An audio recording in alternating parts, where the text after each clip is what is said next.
Muslim refugees outraged after Arizona finds simple way to get them out of the state. Here's how. Muslim refugees in one particularly savvy state in the nation are fleeing in large numbers to find refuge elsewhere in the U.S. after being sent there in droves from Barack Obama's refugee program. There was nothing this place could do to prevent them from coming, but residents found the perfect plan to get them to leave on their own once they got there.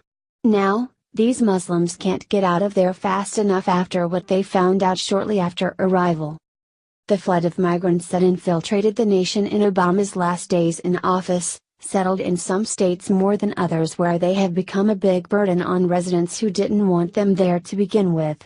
Arizona saw a massive influx, receiving more than their fair share into the state as part of the former president's plan to resettle 110,000 refugees in America before President Donald Trump took office and dramatically slowed the immigration flow. Before the immigration ban went into effect, Arizona had already absorbed approximately 7,000 unvetted migrants that they didn't know what to do with, until now. While liberal states are gladly leaving their doors wide open to refugees from terrorist-tied countries, they better make room for more, as there's a new wave of them coming from Arizona. Somalis who landed there are realizing they got placed in the wrong state, and the problem seems to be solving itself now at no additional cost to taxpayers who were forced to foot the bill for their new entitled neighbors. They also brilliantly avoided the penalty imposed by Obama should they have shipped them out, rather than these leeches leaving on their own. 2 months after arriving in the Phoenix area, a Somali refugee and her 7 kids were packing up their bags and heading to Minnesota, where things would be much better for them in one big way they weren't getting in Arizona. Balad Yusuf, like thousands of others who recently arrived, found out that the welfare wasn't free and they were going to have to work to earn it, and were also expected to learn the language.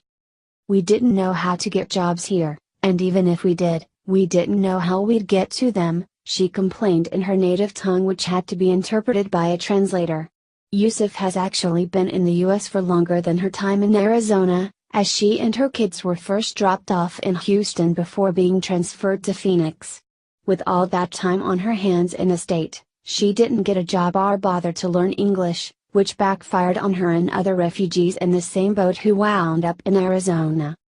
Stranded in the urban sprawl without a car, they found themselves lost. Where were they supposed to get groceries? How did they go about setting up long overdue doctor's appointments? How would they pay rent after their initial stipend from the U.S. government ran out? Phoenix New Times reported. These were questions that the state decided the refugees need to answer for themselves. Yusuf and her older children were all capable of getting jobs and didn't, since their communication skills were practically non-existent, and they didn't do anything about it. Now they're on their way to Minnesota, where, like the majority of Somali Muslims in the country, they have family there. Minnesota is also one of the most refugee-friendly states in the nation, catering more to these Muslims over their own citizens. So, Yusuf and all of her kids will be more than comfortable there and no longer Arizona's problem. Mukhtar Sheikh, the program coordinator for the Somali Association of Arizona, said refugees who are resettled in Arizona receive relatively little financial assistance from the state. In fact, their main source of cash assistance is the federal government, according to Phoenix New Times. After receiving a one-time payment of $925, refugees in Arizona are expected to get a job and are given resources to help them do so, which apparently aren't used to often. Although they are given limited food stamps and access to some medical services after the lump sum is spent, they often run out of these resources before the end of every month and want more handouts like what Muslims other states receive. For this reason, they give up on Arizona and run to the first state that will make life easier for them, so they don't have to work or learn the language and can live comfortably. Arizona's legal and effective approach to combating the immigration issue in their own state has prevented Muslims from being host to cells of uneducated colonies of refugees who don't seek to better themselves and exist to leech off others. These groups don't assimilate into our culture, they take from it while wreaking havoc on communities who are forced to accept them, breaking multiple deadly attacks, all with one sick thing in common: cops expected to address nation. In the last 3 to 4 days, There have been multiple deaths and more injuries throughout prominent parts of Texas, which some consider to be America's heartland. The murders have gone largely unreported, mostly by mainstream media, who appears to be intent on hiding one key fact that has since been discovered about a horrific trend sweeping conservative areas in the country. An astonishing number of attacks in college campuses and surrounding areas have kept officials across the Lone Star State busy and bracing for more. Practically daily, officers have had to respond to shots in these areas, where at least 2 lives have already been claimed before they got the call. However, these incidents have become far too common to be coincidence, and the killers all share a shocking connection or goal in mind that the media seems to want to ignore for even worse reason. While studying for her class, young Janira Nicole Gonzalez was found dead of a gunshot wound in the common study area inside the Performance Hall building around noon Wednesday, Dallas News reported. Not far from this innocent girl's body was 21-year-old Adrian Victor Torres, who was found a short time later in a nearby locker room, dead of a self-inflicted gunshot wound.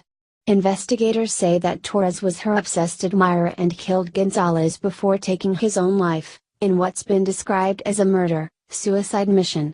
However, 2 other attacks in the state start to looking eerily familiar. Only 32 minutes from the Northlake College, an EMT was shot dead while responding to an emergency call in Dallas.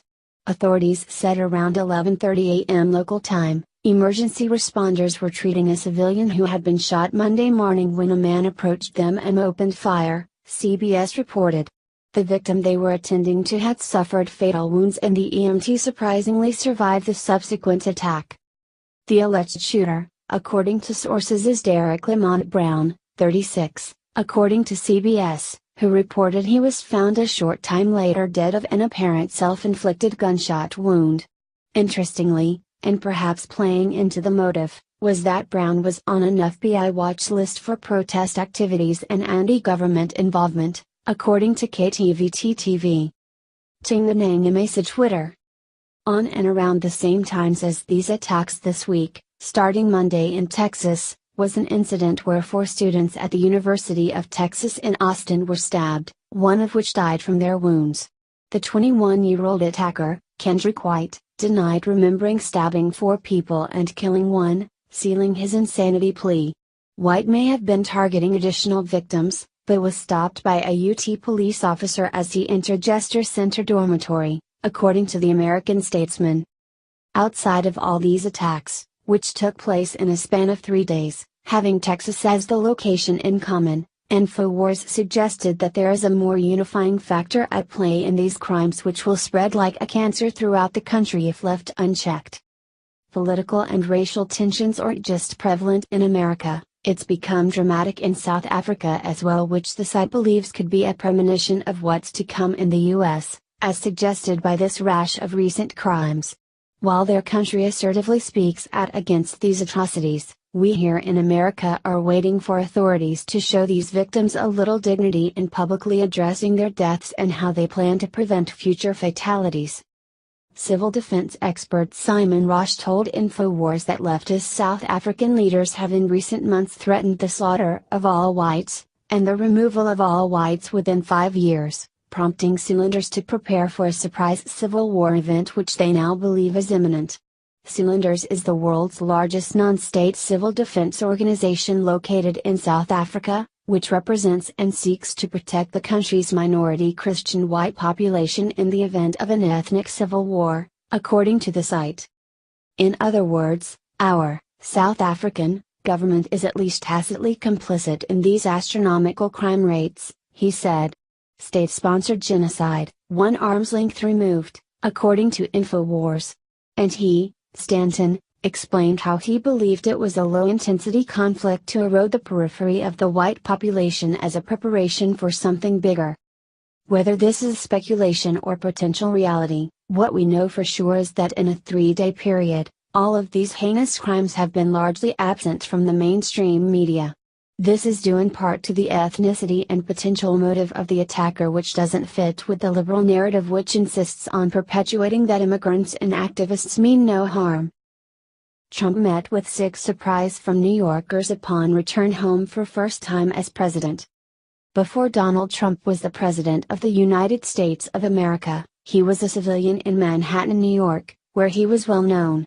His wife and their son have maintained residency there since his win, which has been wrought with liberal controversy.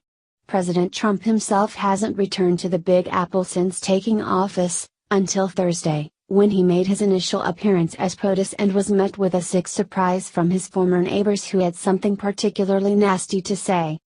Despite it being his hometown, the welcome back wasn't warm or well received as most would have hoped, which perhaps Trump expected with a keen understanding of his home city where he became successful.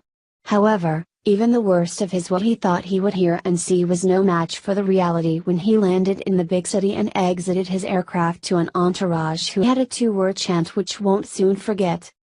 The native New Yorker, whose image for decades was interwoven with his brash hometown, is making his first trip back to Manhattan since taking office, returning Thursday to mark the anniversary of an important World War II battle by making a speech on a decommissioned aircraft carrier docked on the Hudson River, the New York Daily News reports.